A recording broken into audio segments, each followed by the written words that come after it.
साथियों नमस्कार, मैं आपका धर्मेंद्र मलिक। आज फिर हम बात करेंगे इंडो यूएस ट्रेड डील पर। इस ट्रेड डील को अगर समझना है तो हमको इसको फसलवार समझना होगा। कुछ फसलों के लिए ये अवसर हो सकती है और कुछ फसलों के लिए ये नुकसानदेह हो सकती है। हमारा जो कहना है वो बड़ा स्पष्ट कहना है, डाटा और तथ्य के आधार पर बात करनी होती है। इसको लेकर कई तरह के भ्रम भी हैं, पर मैं आपको ये कहना चाहता हूँ कि अभी ये फ्रेमवर्क है, डील कंप्लीट नहीं हुई है। इसके बारे में कुछ भी कहना जल्दबाजी होगी जब तक डील कंप्लीट नहीं हो जाती, क्योंकि फैक्ट शीट में रोज नए नए बदलाव हो रहे हैं। एक बार दालों का उसमें नाम आया, फिर दालों को उससे हटाया गया। $500 बिलियन का सामान खरीदने की प्रतिबद्धता की बात की तो उसकी जगह इरादा किया गया। ऐसे ही अनेकों बदलाव उसमें देखने को मिल रहे हैं। कॉटन को लेकर भी एक बदलाव की बात हो रही है, लेकिन वो फैक्ट शीट पर अभी आया नहीं है। अगर हम बात करें तो सार के रूप में मैं ये कहना चाहूँगा कि यह एक व्यापारिक व्यवस्था है। इंडो यूएस जो डील है, इस व्यापारिक व्यवस्था में धान उत्पादक या निर्यातोन्मुखी जो फसलें हैं, यानी कि जिनका हम निर्यात करते हैं, मसाला है, कॉफी है, चाय है, आम है, केला है, इस तरह की जो भी चीजें हैं उनके लिए यह समझौता अवसर हो सकता है। दूसरी तरफ अगर हम बात करें जो तिलहन के किसान हैं, दलहन के जो छोटे किसान हैं, उनके लिए इसके नकारात्मक प्रभाव हो सकते हैं। इस पर बात करने के लिए हम आज बात करेंगे सोयाबीन की फसल को लेकर। सोयाबीन की फसल का जिक्र हमने क्यों किया उसको मैं आपको बता देता हूं। उसका एक कारण है कि डील का जो जॉइंट स्टेटमेंट है उसमें सबसे पहले क्या लिखा गया, इंडिया विल बी एलिमिनेट और reduce tariff on all US industrial goods and the wide range of US food and agriculture production, including DDG and red sorghum for animal feed, fresh and processed fruit, soybean oil, wine and spirit and additional product। ये बात आपको कोई नहीं बताएगा। जो इस deal के खतरे आपको गिना रहे हैं वो भी आपको यह बात नहीं बताएंगे कि आखिर खतरा क्या है। इस पर हम आज बात करेंगे। एडिशनल प्रोडक्ट क्या होंगे, जब तक ये बात सामने नहीं आ जाती तो क्यासों के आधार पर हम इस डील को लेकर कुछ भी कह सकते हैं, लेकिन जब तक इन एडिशनल प्रोडक्ट का पता ना लगे तब तक कुछ भी कहना जल्दबाजी होगी। हमने बात की थी कि हम आज सोयाबीन की बात करेंगे। देश में सोयाबीन की फसलें मध्य प्रदेश और कई राज्यों में उगाई जाती है।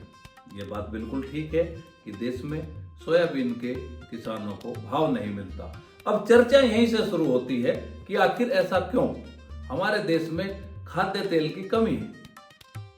हम अपनी आपूर्ति का 60% खाद्य तेल दूसरे देशों से लेते हैं, फिर भी हमारे सोयाबीन के किसान को उसका एमएसपी नहीं मिल रहा। तो इसके पीछे का क्या कारण है, ये जानने का हम आज प्रयास करेंगे। डील अभी पूरी नहीं हुई है, डील के अनुसार कोई सामान आना शुरू नहीं हुआ है, फिर भी सोयाबीन के दाम नहीं मिल रहे हैं। क्या खतरा है? 0% ड्यूटी पर हम अगर एक मात्रा से अधिक सोयाबीन का तेल आयात करेंगे तो हमारे जो सोयाबीन के किसान हैं उनको नुकसान हो सकता है। कैसे नुकसान हो सकता है? जब कोई चीज भारी भरकम मात्रा में आएगी तो देश के किसानों को भाव नहीं मिलेगा। लेकिन उसके पीछे हमें यह समझना होगा कि हम अपनी आवश्यकता का जो खाद्य तेल है, 80-85 लाख टन खाद्य तेल हम इंडोनेशिया मलेशिया से पाम ऑयल के रूप में मंगाते हैं। 50 से 55 लाख टन सोयाबीन का तेल हम अर्जेंटीना और ब्राजील से मंगाते हैं। 28 से 30 लाख टन हम सूरजमुखी का तेल मंगाते हैं। इतनी भारी भरकम मात्रा में हम बाहर से तेल मंगाते हैं, तो इसका मतलब यह है कि हमारा घरेलू प्रोडक्शन जो है वो बहुत नीचे है। सोयाबीन को जो टक्कर है वो डीडीजी से है, ड्राई डिस्टर्ली ग्रेन, यानी कि सोया से जो तेल निकलता है वो केवल 18% होता है।